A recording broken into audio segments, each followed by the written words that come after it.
This show is for entertainment purposes only and is not intended to be what is termed professional advice. The Cold Star Project is proudly presented by the Operational Excellence Society. Cold Star Tech is a supporter of the OPEX Society, and Jason Kanigan is a member of its board of advisors. Talk with us at Cold Star Tech to find out more about the OPEX Society and what we can achieve together in your organization, or just visit opexsociety.org. Thanks for joining us for today's show. Today's guest is Marty Waldman. Marty has been in the space industry a very long time. His space career starting in missile defense, and going through the space shuttle and getting into now power generation in space is very exciting. There's a lot to learn from Marty. And if you're a student just entering your career in space, tune in because he's got a lot of great advice. I actually dig in and ask him a couple of questions that weren't on the list that elicit some really cool answers that I appreciate a lot. We're also going to talk about, as I said, this idea of power generation in space, and that's near and dear to my heart because I started out in the power industry more than 20 years ago when I had hair. Very exciting at the time, but wonderful to come back to that topic. Marty is the Principal Associate at Space Information Labs, also with Edmund Burke, a great company. Look forward to hearing more from them. They actually manufacture products. He's president of United Horizons, and like I said, his space career has been 44 plus years with the U.S. Navy and the Air Force and beyond as a civilian. And that's almost as long as I have been alive. Think about that. So tremendous knowledge to learn from here. We're also going to look at a couple of industry associations, which is valuable for new folks to the industry, including me. I have a lot to learn, and I want to finish up, I guess, this section by saying that Marty's also the founder and chapter president of the Southern Nevada chapter of the National Defense Industrial Association. So, Marty, welcome. One of the reasons why I was excited to have you on was that you have had a space and missile defense career that has been as long as, almost as long as I've been alive. You have a ton of experience with the Navy, the Air Force, and missile defense, space shuttle, telemetry, you name it. We're going to talk about a specific topic today, though, that you've brought up, which is nuclear power in the space industry. And there's a presentation that we're going to refer to that I'll let you explain. It's linked to in the description below, folks, so you can go and click on that link. I've got it up in the cloud and follow along or look at it later, however you want. But really appreciate you being here. Let's start with this, Marty. With this super long career, like 44 years and counting, right? What are two projects, at least that you're allowed to talk about anyway, that you're most proud of in your career, and why? Two projects. Well, the big immediate one that comes to mind is the space shuttle program. Got to work very much on the inside with that. I, like many of your audience, had always been very interested in space, but never really knew how I would get there, so to speak, not into space, but working with space program and what's going to be coming, what I saw was going to be coming in the years ahead. And after my career began in Washington, D.C. with the cruise missile program. And it was a terrific situation. But after about 5 years, I left that in 1982 to join up with the space program. The cruise missile program basically introduced me to the same companies that were integral with the space program, space shuttle in particular. So it's really just a matter of changing agencies. I was with the Navy, civilian to start out with, and then went out to Vandenberg Air Force Base in California, Central Coast, about 150 miles north of Los Angeles, and worked because we were going to launch the space shuttle from the West Coast. To that point, it launched from Florida. I forget how many missions at the time, probably maybe around 10. And Vandenberg was ramping up to launch into polar orbit, opposed to equatorial orbit from Florida. And this was like my entry point. This was a fantastic opportunity that worked out, as was really all the positions I had between Navy and Air Force in my career. But the highlight was actually being hired into the shuttle program. There were only 3 civilian positions available. This was all military, probably 150 military, 3 civilian positions. And I was not hired for the first or second one, so you can imagine how I was, what state I was in as that third position. I interviewed for it. And had I not got it, my whole move, leaving a great job in Washington, D.C., all this stuff would have all been for nothing. So I was incredibly happy, to put it mildly, to be hired into space shuttle program. I was in the engineering section, and basically we supported all the activities on the pad. And then when the hardware would start arriving, like the orbiter, external tanks, solid rocket boosters, all the components, we were also involved with the interface engineering for that. So I got connected on every level. I got to spend many months at Kennedy Space Center training. We were going to launch the orbiter Discovery. And so I was there in Florida along with it, because that was going to be, quote, owned by the Air Force, because there were adaptations they needed to make to it for all the military missions. So instead of like adapting the other 3 as required, it was much more efficient to configure one for us to basically be the launch site for. And that was the Discovery. So yeah, so I'm getting kind of deep in it. Did you want to ask more questions? Yeah, sure. I mean, super exciting. I can go on and on with this stuff, but yeah. Well, let's jump to the point of view of, say, a young person who is watching this or listening to this, and they are coming to the end of their school career, maybe they're getting a master's degree or a PhD or something and ready to go out into the workforce. Do you, looking back, have any idea why you were hired for that third position as opposed to not hired? Is there any takeaway that that young person might be able to apply? Yeah, just one word: persistence. Okay. It was a focal point of my career, and I just knew it had to happen. And my interest ran so deep in it. I wasn't the best student either, and had I maybe been a lot better student, maybe at some point I would have applied to be an astronaut. I never did that. Well, actually, I think, long story.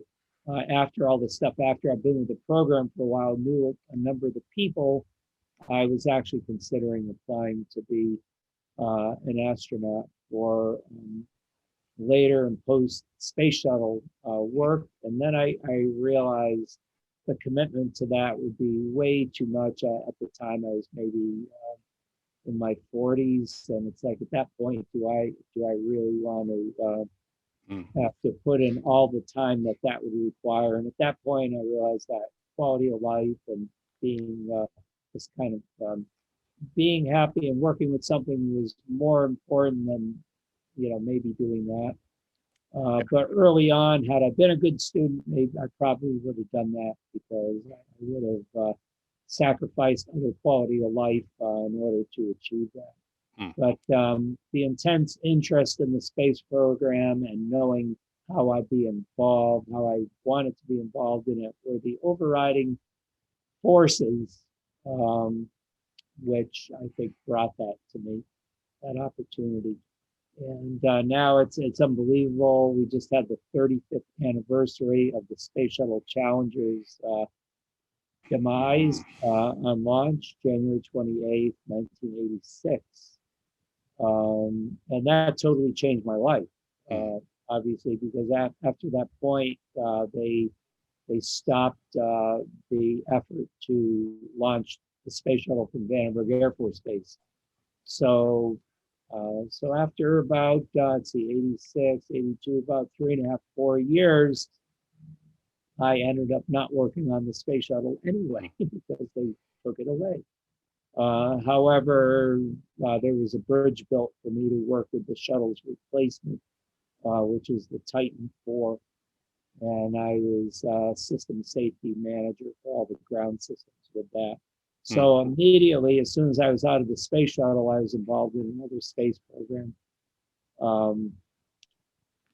But it wasn't nearly, it was very interesting. I got to travel a lot to Denver. That opened up whole other worlds for me. What I learned, people I met. But there is a certain aspect that with unmanned versus manned space flight. And so, but anyway, I appreciate that. Worked that program for about 8 years until it became pretty operational. Didn't have the best mission success record, actually. They had a number of problems with the vehicle. I think they had like 3 or 4 failures in a row. Kind of bad. But anyway, my part was successful because mine was the pad interface, and it definitely lifted off the launch pad and all those situations. So it was vehicle problems that kind of dogged that program. But that all evolved into another aspect. Other launch vehicles came along, and now today you see private enterprise involved in launching their own vehicles. So we have probably about 3 major U.S. companies right now doing that pretty well. So, but anyway, for the student, whatever, I'd say, even if your grades aren't the best, if your interest is off the charts, so to speak, that's worth its weight in gold. If I had been a great student and no interested in this stuff, I'm not sure what I would have done. So I think it's a whole lot better to have a strong burning interest in something to make things happen in your life, whatever it is. And then the opportunities open up from that, including getting good enough grades in order to achieve that, because obviously I did need an engineering degree, but by no means was I an A student, far from it. I know a number of A students that have kind of floundered in their career because they never had any interest in any particular aspects of space or aeronautics. I'm referring to aeronautical, aerospace kind of careers. So more focus and interest you can have, it's going to be a force multiplier for what you can achieve and open up opportunities that you never would have thought existed. Right. Well, Marty, would you classify yourself as more the high level process idea guy, or more the sort of the Shockley labs on the floor working with the gunk, trying to get the crystals to do their thing kind of person? No, I'm more a program manager. Actually, system architecture. So with my company, it was founded by Edmund Burke Space Information Laboratories. My basically all my energy and interest, meeting Edmund was a very special thing back in around 1988. And we've had a very special relationship, kind of like John Lennon, Paul McCartney kind of synergy. But again, I attribute that to my intense interest, his intense interest in things related to science and space.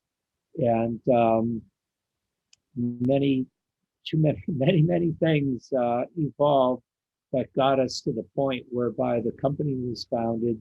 And today we are producing hardware that goes in space missile programs, and even some on the space station. So even that's still that human factor is present in my work also.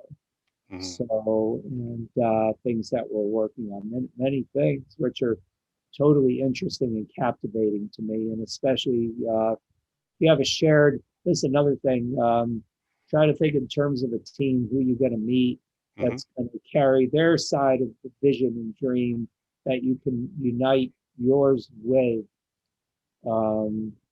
That's a force multiplier right there on top of the energy from being interested enough in something to have that overcome other areas where maybe you weren't as great a student as other people.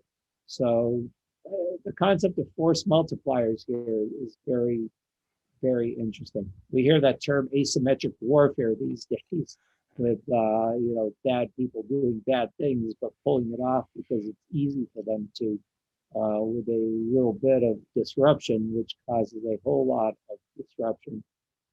I think the principle also works in the positive realm of creativity and working with people, whereby a little bit of creativity meeting a little bit of creativity in somebody else who's inspired like you is a force multiplier and brings about incredible results that one wouldn't have got on their own. So I think that's a really important concept. Those two things actually. First is what's your persistence and your burning interest, and then finding other people you can trust and work with. Trust is so important, and finding those people if you're that fortunate to work with and build out your dreams together with someone in a company or service kind of area. Very important. Yeah, I think you lucked out with Edmund, Marty, because boy, it's hard to find a founder or co-founder. It's hard to find somebody who will be persistent, as you are, and you brought up at the very beginning of this talk. Lots of people will say they're interested and they're motivated and they want to do something, but to have them stick around. I mean, I've talked with many people who I've thought about opening up a different kind of business with, or a niche or something like that. And it's some of them just folded. As soon as there was a bit of a barrier, they're gone. And it's not even about money. It's just some idea was in the way, and they went, well, that's it, we're sunk. We can't proceed, right? And so finding somebody who you can rely on, who you can trust, is a real find. So I just caution young people, it may not be as easy as you think to find that person. There's lots of people who will stick up their hand and say, yeah, I'd like to work together, but having them stick around and do their thing can be a little more challenging. So let's get to... let me just add into that. I think there's a working ratio that we've found in our experience. Between 70 to 80% of who you meet that sounds real genuine and you're really excited about. There's going to be 20 to 30% that are going to flake on you or steal from you. So just keep that in mind until things have been really demonstrated that you respect each other. You only have the best intentions for the people you're working with.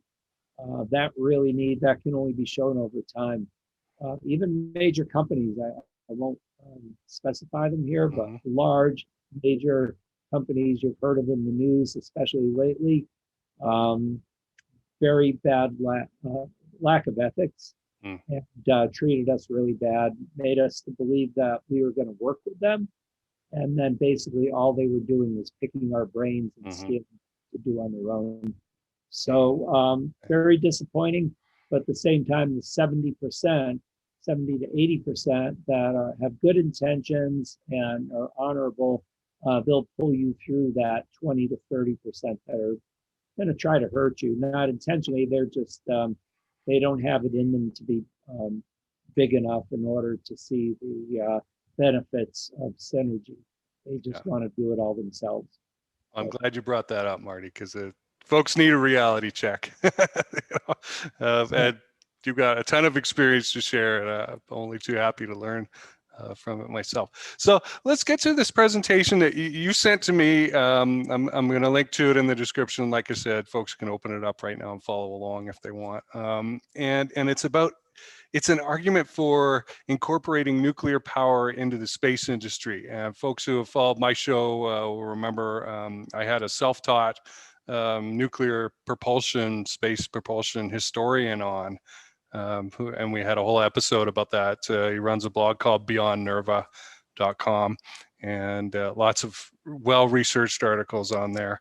But tell us about the organization, I guess. Let's begin with that you put this, or they put this together, you put this together with them, and what their point of view is. Yeah, so kind of part of this whole equation that I mentioned, how do you find people to work with? It's important to grow your network. And what made a total difference in my life was the American Institute of Aeronautics and Astronautics, the AIAA. And you can see their logo on the first page of the presentation there. This is our Las Vegas chapter here. This is an organization of professionals in the aerospace industry, which provides you connection that you would just have no access to. You wouldn't know where to look for these people. It brings these people full front and center to your world. The huge one that made a difference to me, and this is unbelievable. I was in St. Louis on a trip when I was in DC, visiting at the time McDonnell Douglas. And they were right at the airport there. Now it's Boeing. You see the name on the buildings there when you land at the airport. I went there many times because this is where they produced the Harpoon cruise missile. And many meetings, trips there. And I formed a friendship with a similar young engineer as myself. We're talking probably about 1978, 79, 80. And he was just a kind of similarly inspired person working on the program like myself. And one evening he says, "Hey, your boss is going to be speaking here at this event." I said, "Well, what is it? What's the event?" And he says, "Just come along." So I went with him, and that was my first AIAA event I went to. And the person speaking was the head of the cruise missile program, Admiral Locke, L-O-C-K-E, who was my boss. In a sense, he wasn't my direct supervisor, but he was the boss of the program. I knew. And along with him, co-hosting that was the president of McDonnell Douglas, a large aerospace company. And I couldn't believe it. And this was the keystone event, which I signify as being my transfer from my missile work to the space program, because the president of McDonnell Douglas, his name was John Yardley. He was deep with the space program for years. He was an associate administrator of NASA. I basically had access to him. This is huge. Okay, so here I am, a little 20-something-year-old engineer at the time, having access to the president of McDonnell Douglas. Unbelievable. And not only that, I had contacted him, and he invited me to come up to his office. And I met with him, a number of times on a number of trips there. And he became my mentor for transitioning into the space shuttle program. He was very involved with the shuttle program's development. I actually started back with the Mercury program, and Gemini was a big part of that. Apollo, huge part of it, and the space shuttle. Because McDonnell Douglas actually produced the orbital maneuvering system pods and other components that went on the orbiter. So he was hugely connected. I couldn't have asked for a better placed person to mentor me. And this is what these organizations such as this AIAA is all about, is the mentoring and connections that you would just not receive otherwise. Huge. Nothing would have happened.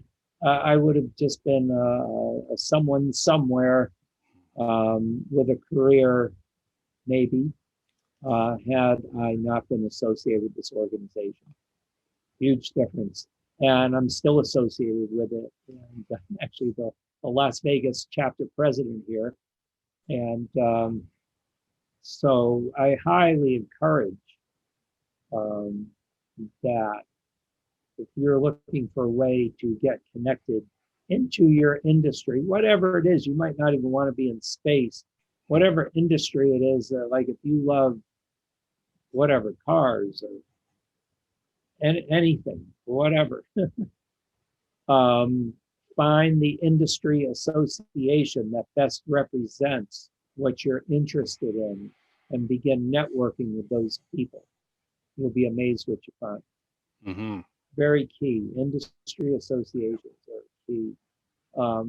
My association with the AIAA led into, so I was at a conference in San Diego, and it's called National Defense Industrial Association that was running that. And I'd been to that conference before, but it never really dawned on me what they were about. And very simply, I went up to the leadership there during the lunch break. I said, "Hey, is there one of these in Las Vegas?" And they said, "No." And I said, "Well, I'd be interested in working that if you guys are interested." They put me in touch with the headquarters in DC with it. And about 6 months later, I was fortunate to have founded the chapter here. And it has grown, and we've got many programs. Maybe I'll give Jason that link too. Give you that link. We have been a great facilitator between what goes on at Nellis Air Force Base and Creech Air Force Base here. So this has brought me into connection on the whole military side of things, opposed to my pretty much civilian interests with the shuttle and space flight. There's a lot of military with that too. But this has put me directly in contact with the leadership of these two bases, which I never would have connected with otherwise. So here again, so it's like two organizations now which have given me reach into areas that I've always loved, but never would have found a way to connect with. And now here I am kind of looking to do the same for other people with this guidance. And these organizations are all around the US. So I'd highly recommend you looking into them, or whatever field it is that interests you, find out the leading trade organizations that represent your interests. So, fantastic. Yeah. And yeah, great stories, good leadership by yourself, and yeah, just lighting the way. Boy, yeah. I'm just thinking back in my own career, how helpful these associations have been. I worked in the power generation industry for a while and belonged to things in there. And yeah, you're going to get access and meet people, and that. It's also the purpose for this show too, is I get access to folks who I, otherwise probably would not, or would just bounce off the wall trying to get into, because we can do an interview like this. But yeah, very, very important. I'm going to check out those organizations that you suggest afterwards as well. So I appreciate you pointing those out. So this document has been put together. Tell us about the big idea that you're promoting and how it applies to space. Okay, so the big idea kind of started with a small idea, with a very political idea. Just out there in your audience, whoever's watching, if you've heard of the name Yucca Mountain, it likely has a negative connotation to it. It's been a very volatile political thing these past probably close to 40 years. I think it started in the 80s. Basically, nuclear generating plants, nuclear power plants, they have their nuclear fuel, but the fuel gets used. And then what do you do with the fuel, right? So how is it, where is it kept? So Yucca Mountain is going to be a storage repository for the next million years or so or more to put this spent nuclear fuel safely tucked away about a mile underground in these tunnels and areas. And everything seemed like a big, this is like the 70 to 80% rule I mentioned earlier. It seemed like a very great idea. And technically at the time, it was. And obviously, Nevada agreed to it at some level because they began construction. All the permits, everything happened, they began construction. So, and then all of a sudden, Nevada put the brakes on it and said, no, we're not doing this for whatever reason. And then just all kind of political stop signs came up, and basically Yucca Mountain has made a lot of lawyers rich in the past 40 years of litigating this. Well, all that spent fuel has been stored on site at the nuclear power plants. And that's, I have a nice picture on page 3 of that. You want to check that out. That's a typical nuclear power plant's parking lot, so to speak. And all those cylinders are spent nuclear fuel just sitting there. It'd be like all the trash in your house. It's like, you want to have them come and take your trash away every week. All of a sudden, politically, some mayor or governor comes down and says, no, trash pickup is not allowed anymore. So you have to creatively store all the garbage from your house. So imagine 40 years of garbage from your house having to be stored if you're lucky enough to have a backyard or something, or a way to bury it or something. So this is the situation that all these like 120, 130 nuclear power plants across the United States have been stuck with, having to keep their spent nuclear fuel. So, but now here's the inside out twist to it.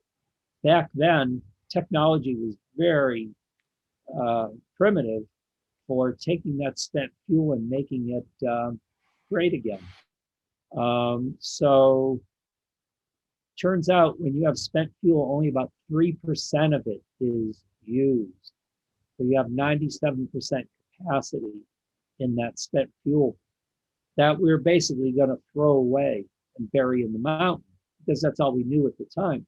So it turned out that all these politics were a good thing for the future that we could not predict, because when it turned out that the United States just did not want to even tackle the spent fuel recycling equation, at the time President Carter said this would lead to proliferation of nuclear material, which would be terrible and terrorists could get it and so forth and so on. So that was a reason not to pursue it. And at the time, France was very visionary, and they said, okay, United States, give us what you got, and we're going to excel at this. And in the past 30, 40 years, France went full bore on this and figured out and pioneered technologies for recycling that fuel. And as a result, France is very nuclear centric with their production and recycling of their fuel. They're a very self-powered country because of that, something the United States missed out on. However, recently, the technology is kind of bouncing back here, and even though it hasn't politically been applied, which is a whole other road, technically it has been figured out here for use.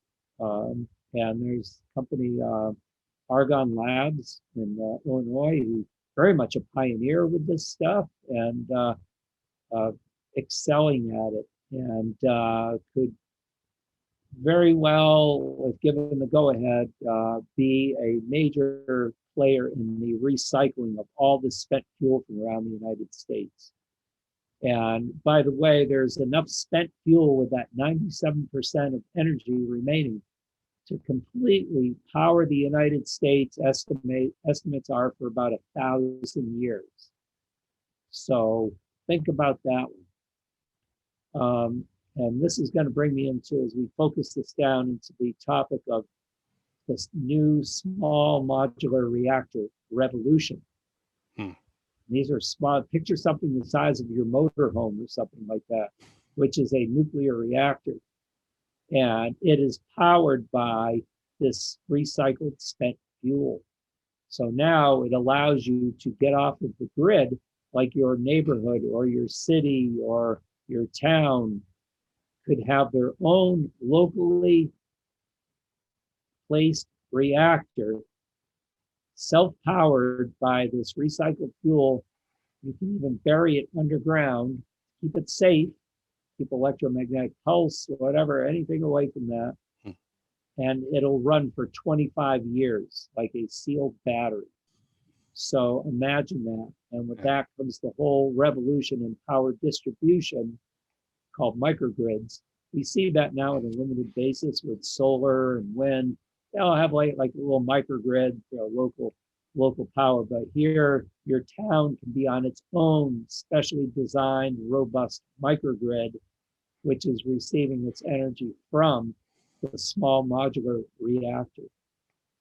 So now to take this a step forward, this is how we will go out into space, and I'll run through some of these slides here.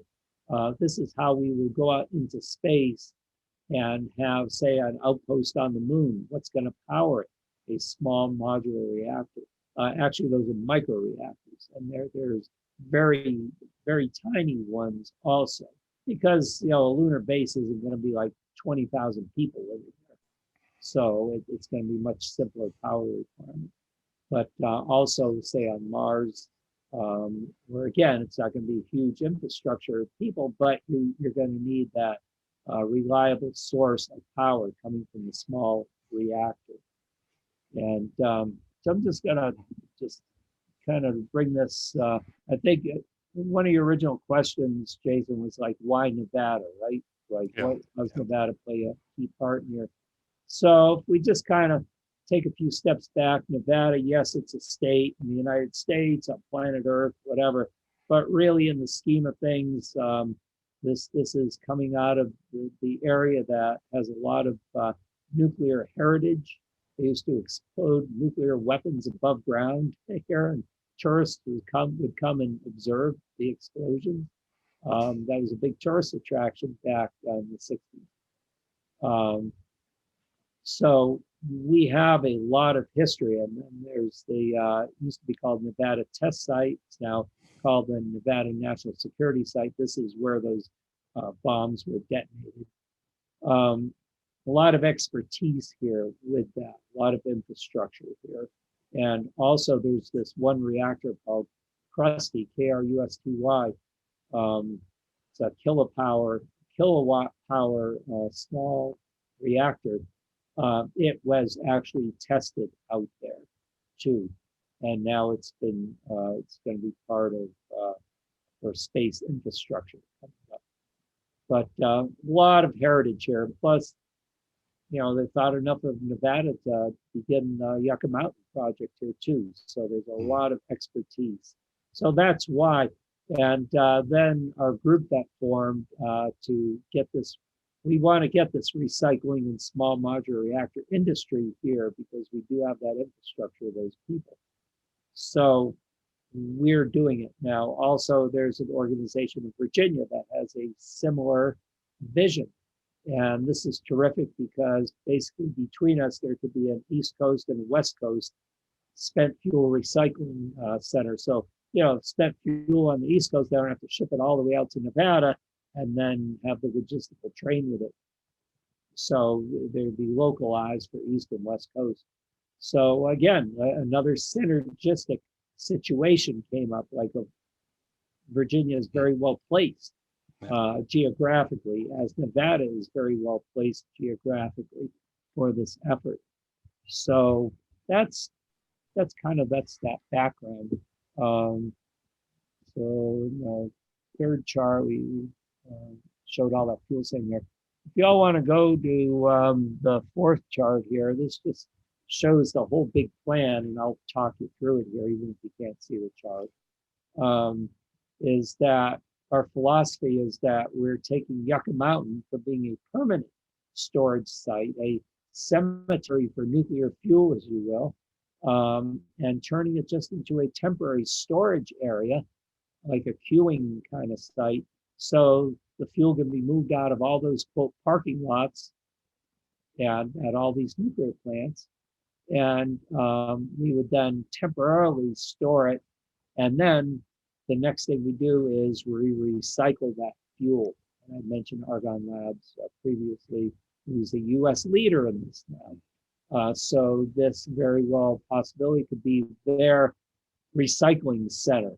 So we're recycling that fuel. And then out of that spent nuclear fuel, there's a tiny amount of very hazardous radioactive remains from that. And also they've perfected this way to store that very highly radioactive material in a ceramic type of encapsulation. And then that little photo there shows it there. And if you look carefully, there's a person walking around in that room who is not concerned about getting radiation poison way. Mm-hmm. So the whole concept here is it's a terrific one. And then the next is just there's like 12 different versions of these small modular reactors. Kind of an old chart, but anyway, the reality is, we're going to get into that in a minute, that there are a few designs now that are officially in the mill with Department of Energy. So then the last concept, all this adds up to having small modular reactors, and that photo you can like see how they look being on a flatbed truck being transported. And then to the right of that, you see like those turquoise, bluish kind of circles that symbolizes a city contained with its own small modular reactor and microgrid. We've all heard that phrase, gee, what happens if the grid goes down? In my professional opinion, the only secure grid is no grid. We don't want the large national grid in the future. We want every area to have its own small modular reactor and microgrid. This is the only way to assuredly deploy reliable energy everywhere. You're not externally dependent on anything. Very important concept. So then on that next chart is number 5. You can see a blow up of that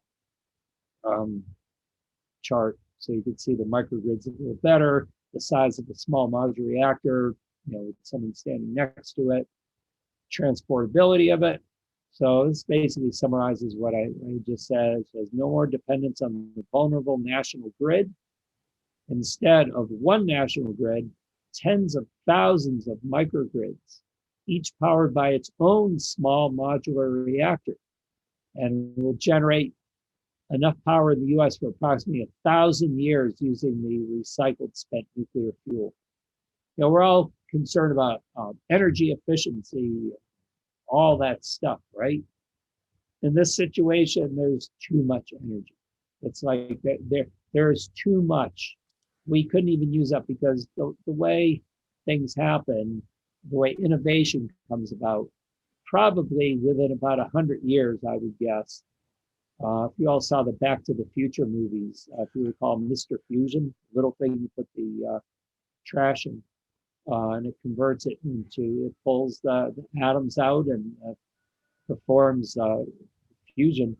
Those kind of things are going to happen. So my guess is that even this scheme I'm talking about today, probably in 100, maybe 200 years, maybe 50 years, I don't know, will become obsolete.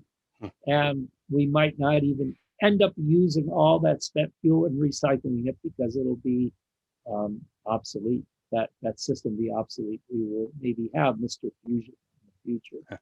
But anyway, this gets us through our current situation of grid vulnerability right now, if we lost power, just imagine if your power was out for 2 weeks, a month, a year, 5 years, it's all over. Life as we know it. My favorite saying is our dependence upon electricity far exceeds the ability of that electricity to be provided assuredly. And that's very important. It's like we cannot supply as much as we need it. We are way too dependent on something that's kind of on shaky ground. So if we're going to depend on electricity, we need a dependable system to deliver us electricity. No chance of, quote, the grid going down. This is a key point. Okay. Well, there's a lot to unpack there. The idea is cool. The distributed system is a good idea so that we're not dependent on this one infrastructure. I am curious about a few things. First, I know there's a lot of federal land in Nevada. Why didn't the feds just say, put the nuclear fuel on our site here and stop litigating about it? Any idea? Would that still have to go through Congress, maybe? As we've seen, there's reality and then there's politics. We've seen that a lot lately. Same kind of thing. Things where black is white and white is black. Things just do not make sense. That's what rules, unfortunately. It's the same with this. However, in this case, it worked out well. The logic of it worked out well because we would have buried and we would have recovered all that 3% used fuel in order to do this. So there was a light at the end of that tunnel. Things move very slowly in the government and not logically. As far as anybody making a snap decision, it's like, no, it's a process. Okay. A lot of people have to benefit from it. Whatever it takes. But the most important thing is putting the national interest number one here. And good person, bad person in this world, even the bad people are dependent on their electricity being provided to them. We share a common interest. So for your sake, if you're a bad person, you will want this too. Your life without electricity would also be hell. Yeah. So I see a total united front on this, an opportunity. Yeah. So anyway, I went through a hurricane, Marty, a few years ago, and I was without power for 9 days in coastal North Carolina. And it was hot, it was humid, it was September, which is still hot there. It was gross, and there was nothing to do. The windows are open, but big deal, and you got nothing, and the city got isolated because of flooding. The diesel gensets powering the cell phone towers ran out of fuel after 2 days. So there was no communication. And I don't think a lot of people have been through this. You think that your cell phone's going to keep working? I had nothing. And there was no fuel at gas stations. The roads were blocked anyway. The stores were all closed. There was nothing to do except just sit and wait it out and hope that, they come by and fix things. So with these little micro nuclear power plants, Marty, as I said earlier, I have a background in power generation. Generally, the idea is you're either, you're consuming some kind of fuel to produce mechanical energy. It goes into a stator winder and produces electricity, right, down the other side, which maybe you put into batteries and then pull off later, or whatever.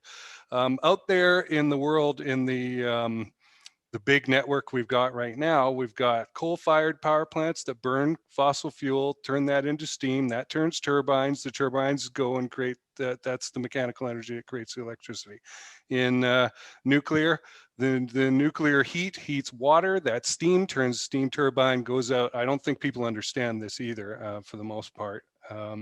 And that goes in a dam, hydroelectric, same thing. The water is passing over turbines, turns that's the mechanical energy, and that goes and creates the electricity. So are these mini nuclear and micronuclear power plants doing the same thing? They're essentially like boiling the water with their energy and producing the mechanical energy from that? Yeah, I think it's like similar to what's like on a submarine or aircraft carrier. Same kind of process, except with the Navy, you have all that nice cold seawater around you for cooling it down. Right.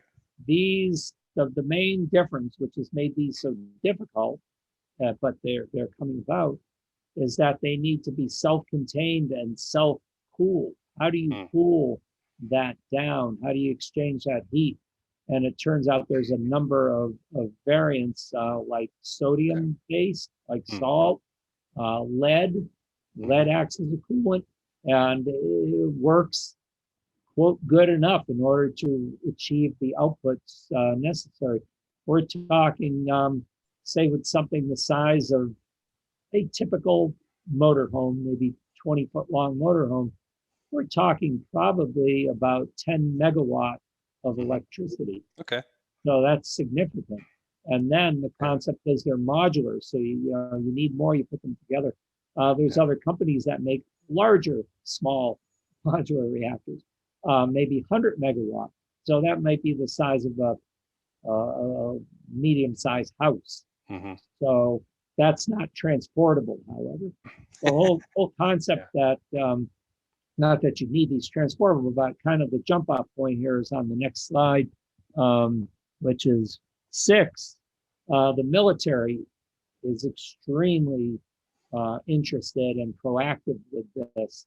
And what played into our hand here in Nevada is Creech Air Force Base. And on the right, you see a picture of us standing next to one of those drones, the MQ-9. And so when we fly these drones on the other side of the world, they're being controlled from Creech Air Force Base, about 40 miles away from you. And think about it, they are depending on the power grid. If the electricity goes out, so goes the ability to control these drones. So now, of course, they have diesel generators there that they keep up, and they have tons of fuel and whatever. But let's picture if the grid went down for a month. So don't know how long those generators will last, how dependable they'll be. I mean, they do suck up a lot of fuel, right? Like I said, with the hurricane, 2 days, right? And what if you the cannot, diesel gensets were done? Yeah. And then what if you can't pump fuel into a truck to get it up there too? So there's a whole logistical bad situation that's inherent with this. Yeah, so the fuel is there. It's right there. It's contained in the machine, right? It's on site. You're not having to depend on a pipeline, which can get broken or blown up or something like that, or trucks, like you said. Right. And for people to get an idea, like I used to sell industrial gas turbine generator sets, among other things. And those things would go up to like 5 megawatts. Let's say you can get bigger ones, but that would be enough to run like a little town kind of thing, like a small work area with I don't know, an aluminum plant and some housing around it or something like that. So, that's the scale we're talking about here. Yep. So now the diesel generators, that'll keep the pilot control stations functioning and all that. But probably if it's in August, your cafeteria where people eat and hang out, that's maybe going to be 90 or 100 degrees in there, because they're not going to have enough power coming from those diesel generators to power everything on the base sufficiently. So they're going to have to put that power where it's needed, and it's only going to be mission specific applications. Right. So air conditioning is nice to have in that location. Yeah. Just like at my house after the hurricane. So Creech Air Force Base is like our launch customer for focal point for this. So If the grid goes down, the military can still perform their mission on the other side of the world, being controlled from Nevada. Basically, there's this concept called, quote, the weapon system. And the weapon system includes everything in order for you to deliver an effect somewhere, whether it's, if I have a gun right here, the bullets are coming out, they're delivering an effect like 5 feet away from me. In this case, the weapon system is this drone flying thousands of miles away, and the concept is called remote split operations. So the controlling point is just as much a part of the weapon system as the vehicle flying on the other side of the world. Part of that is the power, the electricity that's being supplied to do this. So the typical off-the-grid electricity has now become part of the weapon system. That's pretty scary because that is a very big, weak link in the weapon system. So having the small modular reactor closes that gap 100% and provides the assured power. So now the weapon system can perform under any circumstances. It's not going to be impaired by the power going down. Very important. So all gets down to national security. I have that in red on the bottom. It says if the grid goes down for beyond a reasonable amount of time, Creech cannot fly their mission. National security. Similarly, the Army, I've been working with the Army back in DC on this. Think about, there's probably been more deaths from fuel convoys going into an area, probably about, I think 70% of logistics when we go into a remote operation location somewhere is getting the generators and the fuel out there. And as you can imagine, those fuel trucks are a very big target for the enemy to want to shoot. Like, why wouldn't they? And they explode. Yeah. Causing more mayhem. If we were the enemy and they were doing it, the biggest no-brainer would be shoot up their fuel truck, explode it, kill as many people as you can because they're bad to us. And then they can't have electricity and they can't operate their base. So look at the vulnerability we have when we go into a remote area. Think about the alternative to that. Isn't it a whole lot cleaner to fly in a C5A with its own small modular reactor and microgrid? They just roll out down the ramp at the location where they need to operate. Look how many lives would be saved. The logistics, the reliability of the power, it's unbelievable. There's no comparison to the way we do business now compared to the revolution that this will bring about, and especially for the military. So many people, soldiers have been killed in these fuel convoys. Look at the cost in human life and in money. All that's eliminated with this. Yeah. Do you need a Hercules-sized plane to be able to do that? Yeah. Or could you do it with a helicopter? Okay. No, because you need you need a runway to handle a plane that big too, right? So. Well, like the C-17 is real short. I think they even land on dirt. Okay. But it depends. If you just need a little, half a megawatt system, then that would fit in, maybe some kind of larger helicopter or something. I don't know. I'm just guessing here. Right. But it just depends what you need. But if you're going in with any kind of sizable operation, you're going to need probably at least 5 megawatts, maybe up to 10, to sustain that whole operation and all those people. So and you're going to need motor control centers because you're going to have other big devices that need to power up, and you're going to need more stuff. Yeah, it just it depends. But that is better than trucking it in and being very vulnerable. Many times in history. Right. I think the Soviet invasion of Finland is a good example of having one road, and the enemy is coming in on that one road, and the other, their opponents can come at it from the sides and chop them up, and it's ugly. That's where I think, Marty, you're looking at a military application here, which is very typical for our part of the world, right? For figuring out who's our first customer in that. on the civilian side, as far as the big network goes, are you running into any pushback from the grid, from the people who operate the big grid? Or is it just not on their radar yet? Okay, so that's a great question. So what we're looking at, of course, if this gets transitioned over into civilian application, there's going to be all kinds of regulatory, this, that, whatever, prove safety. Yeah. So the safety and effectiveness of this will need to be proven out and will be proven out by the military.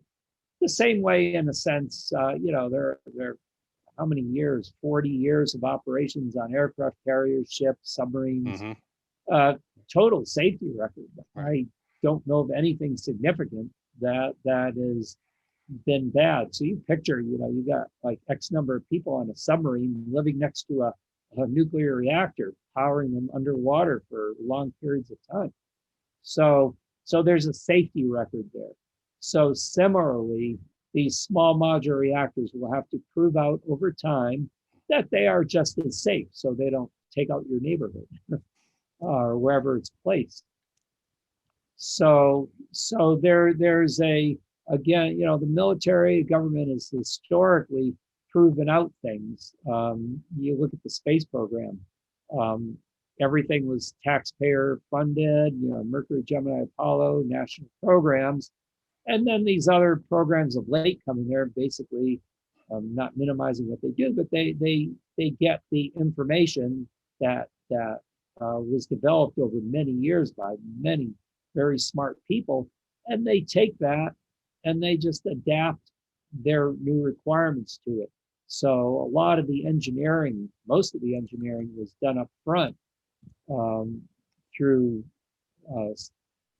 like NASA. And the Air Force, military is behind. NASA inherited a lot of things from the military, of course. You look at the first, Redstone rocket that put Alan Shepard into space. That was like an ICBM beginning. And then the Atlas. The Atlas was an ICBM rocket. And we took off the nuclear warhead and we put on a little capsule, a Mercury capsule, and launched someone into orbit.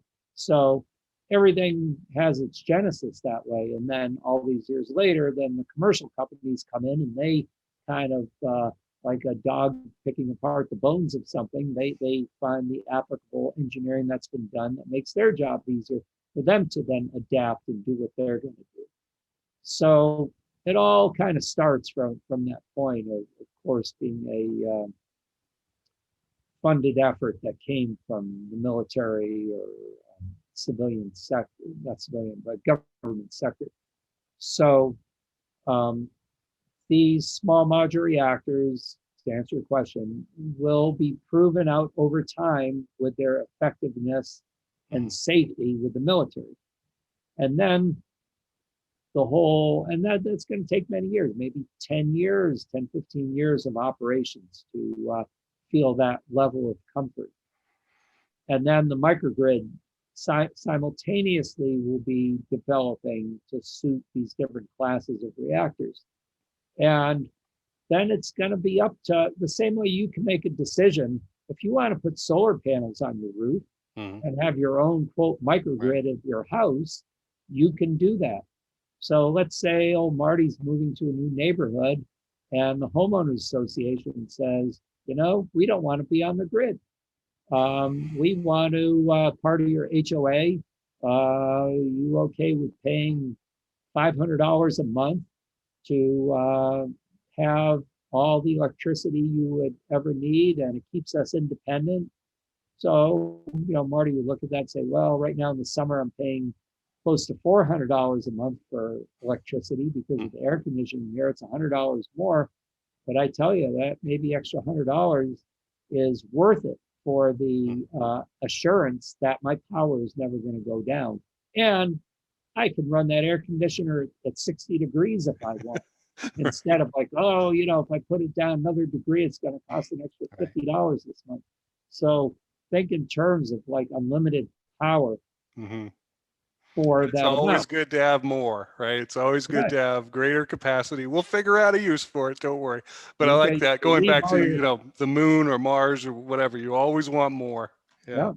So the HOA, if they want to have their own proven, safe modular reactor, and they have their own microgrid, they're going to have to lay in a grid system anyway in a new neighborhood. Hmm.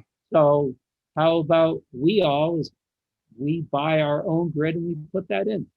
Who's to say no? Is the power company going to say, you cannot do that? Like Yeah. they can't. And if they can, those laws better be changed. But anyway, you see what I mean? It's like we can do what we want. So with that in mind, I see this thing organically growing where neighborhoods, HOAs, prices come down with these things as they manufactured more unlimited electricity. I see it as an organic kind of growth. And so the grid and power companies, they can make a decision. Maybe they say, hey, we see where all this is going. Maybe we want to kind of get into the small modular reactor business right now, microgrid business. This would be a good business model from us. We want to be able to offer these options to the HOA. So I think that's how it would go. It would just need to organically grow and we see what happens. And I tell you, all we need is one, say if we had a whole USA outage for 2 weeks or a month, right? Yeah. That would build a lot of fires under a lot of people to embrace this new paradigm. Right. So, so so to answer your question, it's like if you just went up to today and said, we're going to do this, of course, it'd throw every law and regulation up in your face saying no. But I just don't think it would end up evolving that way. Okay. Because the technology, it has to get there. And it will get there and it will win out.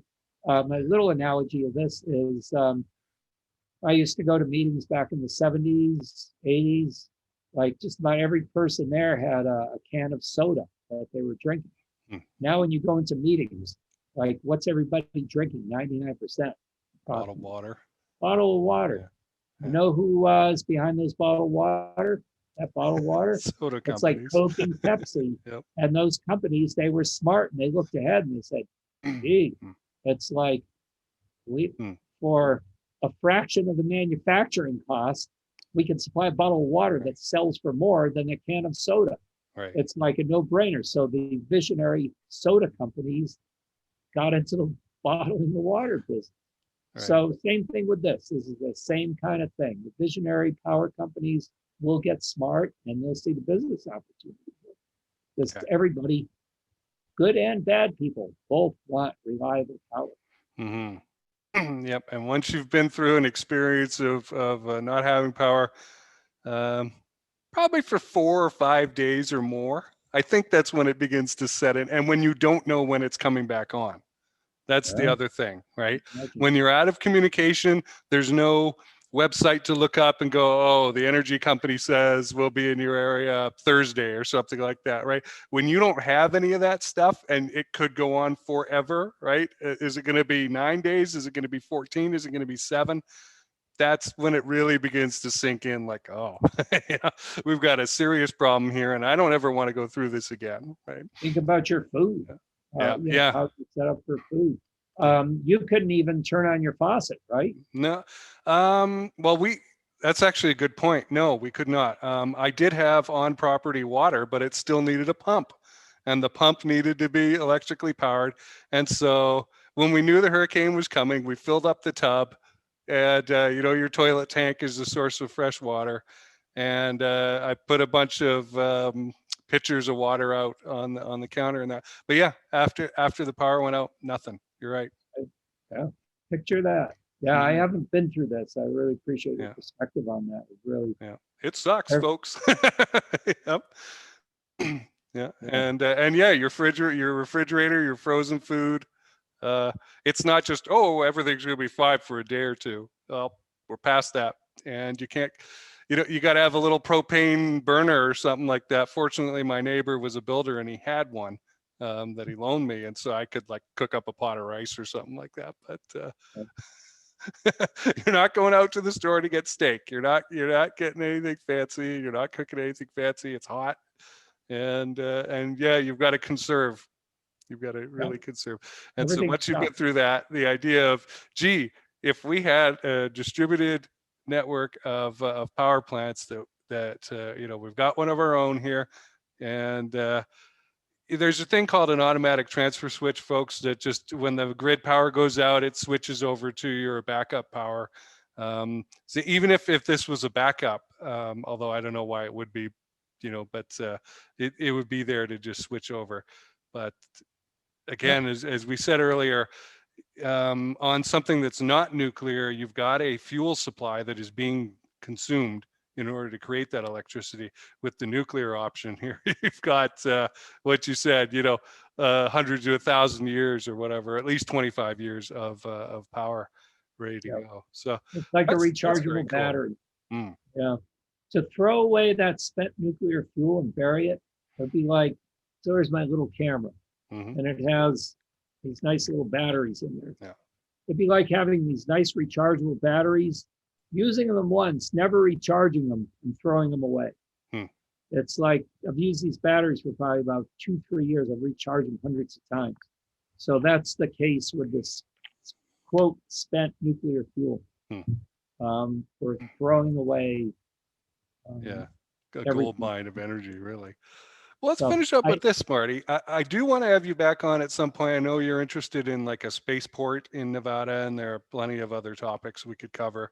And I do like to get deeper and deeper with guests who return, right, in our conversation, because we get to know each other a little bit, and I know what I can ask about, and I learn more. Well, let's finish up with this. What kind of projects interest you the most nowadays, and what's your vision for the space industry over the next 20, 30 years?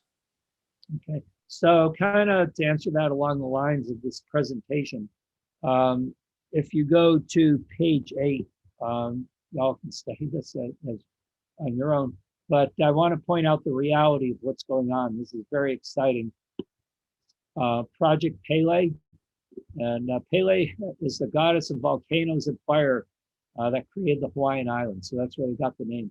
But Project Pele is the first real, it's taken out of the dream world, small modular reactors for the military that's under development now.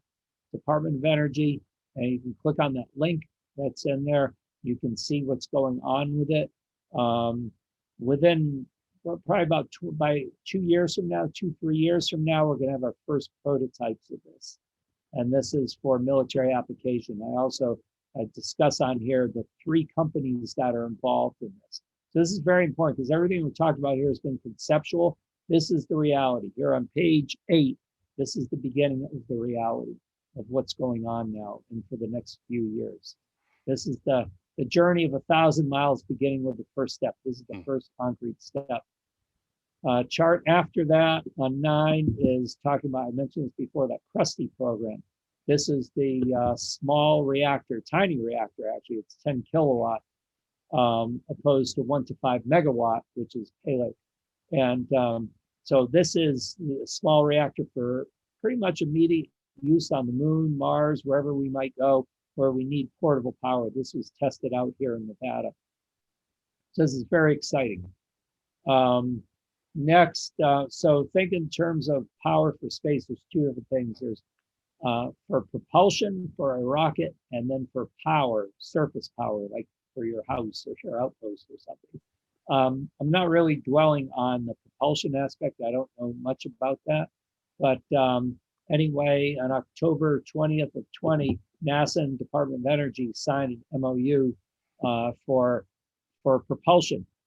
So what are we going to do? How are we going to apply these nuclear concepts for nuclear space propulsion? So that's about all I'm saying on here. So, and then the last chart, you know, the whole big thing now is Moon and Mars. So 3 worlds, 1 common power source. It's the same concept though. You need assured energy in on all 3 worlds. We definitely need it here on Earth where many billions of people live. We're going to need it on the moon where people's lives are going to depend on that power, and also far away on Mars and beyond wherever we go. But the same concept, a small nuclear reactor with its own microgrid. is going to save the day on Earth, and also is, of course, the way we will do it on the other world because no other infrastructure exists. Another quick little side story on that, Sure. like in like Europe and the US, we have a cell phone. There were many third or fourth or fifth world countries in the world that didn't even have it together. They couldn't even put an infrastructure for copper wire for people to have telephones. So what happened when cell phones came in, all of a sudden, they just bypassed that whole paradigm, and the poorest villager or whoever, or maybe head of the village, has their own phone. So even though they never could get it together for infrastructure for the old paradigm, the new paradigm totally puts that enabling technology in everybody's hands. So same thing with this. This puts the enabling technology of power at your fingertips 24/7 assuredly. It puts it in the hands of the people who require the power. So that's kind of a big thing. So I'm really, to answer your question, I'm very excited about this, working every day with this concept to bring this forward, and having the opportunity to tell your audience about it here is very important, because you all can take this message and multiply it and tell it to your friends and people. This is what it takes. It's like people first need to know about this. Mm-hmm. I tell you, probably 2 to 3 years ago, I didn't even know about this. There are two things that were revelation to me. Number one is the concept of a small modular reactor. And number two is about something I never thought about. It's like all that spent nuclear fuel sitting in the parking lot of all these places. Like, really? That's what they're doing with it? Mm-hmm. And then the whole Yucca Mountain thing just didn't make sense, because they're saying, oh, it's too dangerous to put in the mountain. Yeah, but it's safe enough to leave it out in the parking lot where you can drive by on the highway and see it, right? So that's okay. It's okay behind a chain link fence, but to bury it a mile deep that's very dangerous. So that opened my eyes to the politics, whatever. But in this case, I give a thumbs up to the politics because of their delay and what was illogical reasoning to me. That the right answer came about, and now we all have the opportunity to implement that right answer and make a difference for assured energy for this country and the world. It's very important. We all depend on electricity now. So why not have it in the most robust manner delivered to us as possible? So, right. Marty, what's the best way for people to connect with you? probably my LinkedIn. You put that link in with this presentation, you probably have it, right? So yeah, just put that in there. I'm happy to answer questions, contact me, whatever. If you want to go talk to your local city councils or whatever, I'd be happy to work with you, supply you presentation material, brief you to the point where you understand it very well. It's very important. So, fantastic. Well, I appreciate you doing this, Marty. So, okay, that was great. And we'll be in touch. Thank you all for your attention. Apologies for going so long here, but when I want to roll with this, it's a lot of aspects, and the point is to let you all know what the possibilities are. It's a total new paradigm if you want to seize it. So, thanks for tuning in. If you're interested in working with us at Cold Star Tech, here are some of the things that we can help with. There's a lot of people who talk about process, documentation control, attention to detail, all this stuff. We help organizations become true learning organizations. Remember, if something isn't written down or recorded in some way that's accessible, searchable, findable, it didn't happen. It might as well not have happened. So if you have two people who solve a problem, a serious problem in your organization, but they do so in isolation and nobody finds out about it, which happens all the time, then it didn't really happen and nobody else can access that wisdom. So we unlock wisdom for your organization. We do a lot of things in the space industry. We have access to regulatory and legal officials who can help you, if you're a space industry founder, find out what areas of regulation and compliance do you need to be, working with, compliant with? And we find a lot of folks don't even know about some of these areas. They don't even know that they exist. Can you imagine how you're going to stumble and stub your toe and really screw up your organization's timetable if you don't know about these things? So come and talk to us. We've got great relationships with the right people, especially in the United States and in England, and we'll be able to help you with that. And so when it comes to process improvement, whether that's some sort of business documentation, business development roles, wow, have I seen some things in business development. You got founders out there who all they're doing is quoting on projects. This is a mistake. You are wasting your energy bidding on things that most of which you never even had a chance of winning in the first place.